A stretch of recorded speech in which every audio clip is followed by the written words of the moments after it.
This from the Pro Football Focus NFL show again. How important is Deshaun Watson to the Cleveland Browns' success this year? Deshaun Watson was pretty disastrous when he came back last year. Mm-hmm. If he stinks again this year, I mean, that's an absolute catastrophe for that team, and I would imagine can only possibly end in the end of Andrew Berry's tenure. Yeah, I feel like I have been saying the Browns are one of the best rosters on paper in the NFL for the last 2 or 3 seasons, right? And when you look at since Andrew Berry has become the general manager, that's 2020. And to be fair, like Mayfield was still his quarterback at that point in time, right? Mayfield would be there for the 2020 season, which was the first year of Stefanski. They made the playoffs, but they made it as an 11-5 team. The following year, they go 8-9. That was Mayfield's last year. And then last year, they go 7-10. I do agree with you. And it's a tough year to have a lot of pressure on you in the AFC, right? And I think specifically in the AFC North. And G. Bush, that is a fair point. But again, I love PFF, but I go back to if you've assembled the best roster the last couple of years, that's the job of the GM. If you're not getting the results, that usually falls to the coach. Yeah.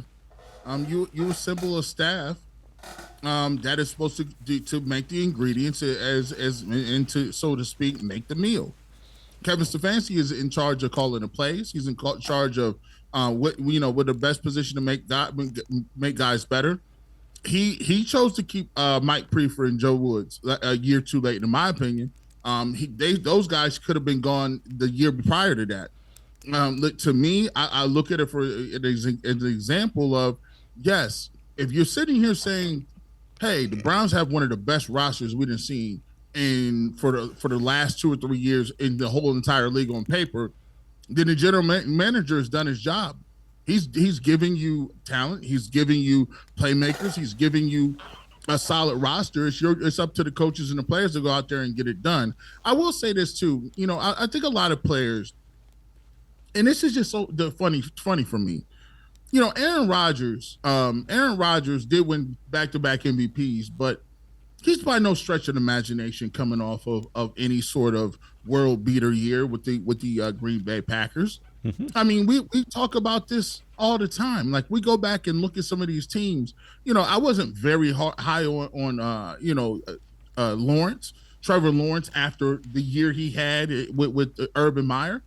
There's a lot of years where, hey, Kenny Pickett, I don't know what Kenny Pickett's going to be. Like, he showed some stuff, but he didn't show nothing crazy. The fact that people are extrapolating out of the 6 games where Deshaun Watson looked bad when he didn't do anything but sit on the couch and eat chips like me for a whole year, I'm confused how that sample size is just so dramatic. Like, people, like, he didn't even play in the preseason. He just showed back up.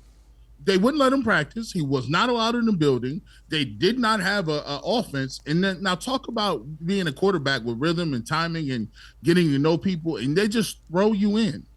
I don't know anybody that can do that. Listen, Tom Brady. If Tom Brady came out of retirement halfway through the season, what are you going to get? I don't know. I mean, it's a thing where it's almost, they act like that 6 games was 2.5 years. Like right. They act like the 6 games was like, hey, he played a whole season last year and he was just terrible. Granted, he didn't look great, but at the end of the day, I think they're greatly over-exaggerating that, which is fine. Yeah. It lends to the Cleveland Browns going under the radar, and you'll see what it is. But everything comes out in the wash. But at the end of the day, I think the 6 games people are really leaning kind of hard on, and I think they could do a better job of kind of being like, okay, well, let's see what he does this year, because this year is where his mark is going to be made.